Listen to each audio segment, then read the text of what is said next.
నేను మొదటిసారి అసెంబ్లీలోకి అడుగు పెట్టడం,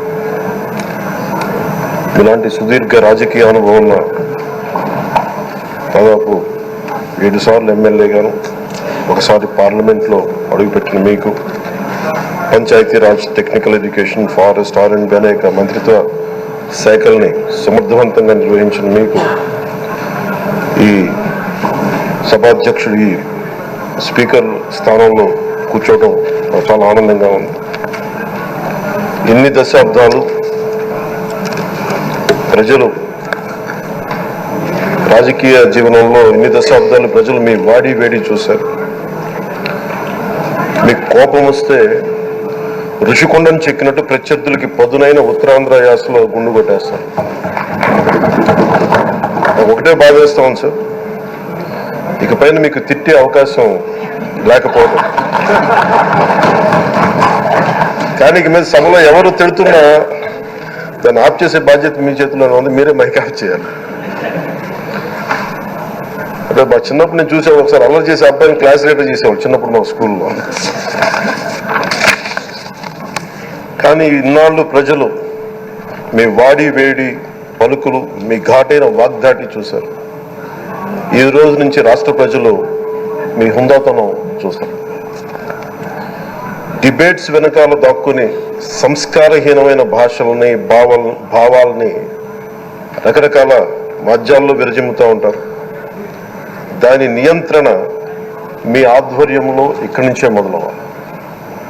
ఇందాక సభా నాయకులు గౌరవ ముఖ్యమంత్రి శ్రీ చంద్రబాబు నాయుడు గారు చెప్తారు, ఆడబిడ్డలు ఏ విధంగా నలిగిపోయారు ఈ రాష్ట్రంలో గత 5 సంవత్సరాల్లో. చిన్న లేదు, పెద్ద లేదు, ఎవరని లేదు. ఎవరన్నా సరే ఒక మాట మాట్లాడితే వాళ్ళకి వ్యక్తిగతంగా దూషణ, సోషల్ మీడియాలో వాళ్ళని క్యారెక్టర్ అసాసినేట్ చేయటం, వాళ్ళు పెద్ద నాయకులు కావచ్చు, కార్యకర్తలు కావచ్చు, లేదా వాళ్ళకి ఎదురు తిరిగి ఒక ఒపీనియన్ చెప్పి ఎవరైనా సగటు మనిషి కూడా కావచ్చు, అది ఇక్కడతో ఈ రోజు నుంచి ఆగిపోవాలి అధ్యక్ష. అది మీ ఆధ్వర్యంలోనే మొదలవ్వాలి.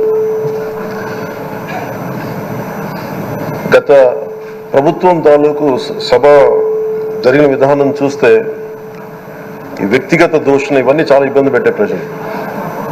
ఈ రోజున వాళ్ళకి 11 సీట్లకు పరిమితం అయ్యారు, ఈరోజు లేరు, ధైర్యం లేదు వాళ్ళకి.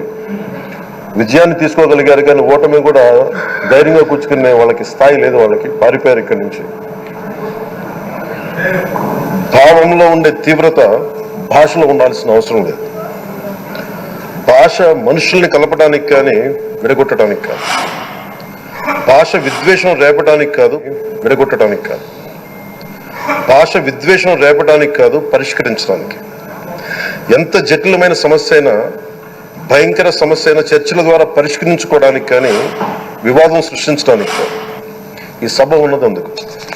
కానీ మనం చూసింది వాళ్ళ దగ్గర నుంచి బూతులతోటి, వ్యక్తిగత దోషులతోటి రాష్ట్ర పురోభివృద్ధిని ఆపేశారు.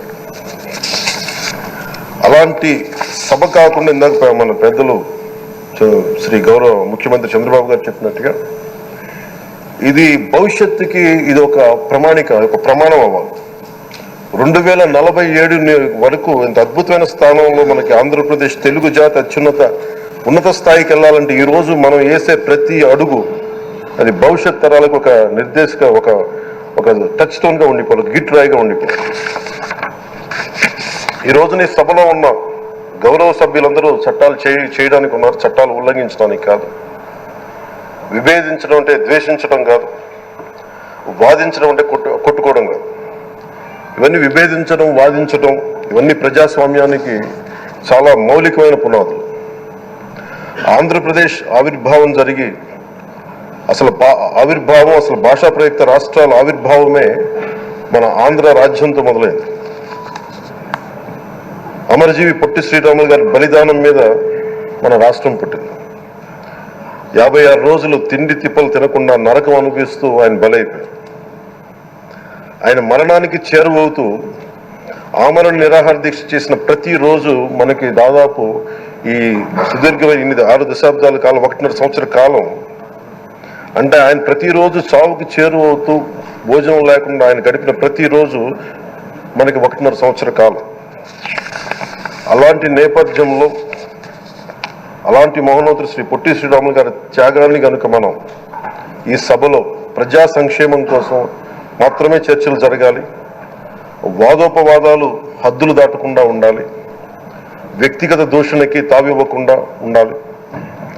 అలా కాకుండా గత ప్రభుత్వం లాగే ఈ సభని తిట్లకి బూతులకి కొట్లాటికి వాడితే ప్రతి నిమిషం పొట్టి శ్రీరాములు గారి బలిదానాన్ని అవమానం చేసినట్టే.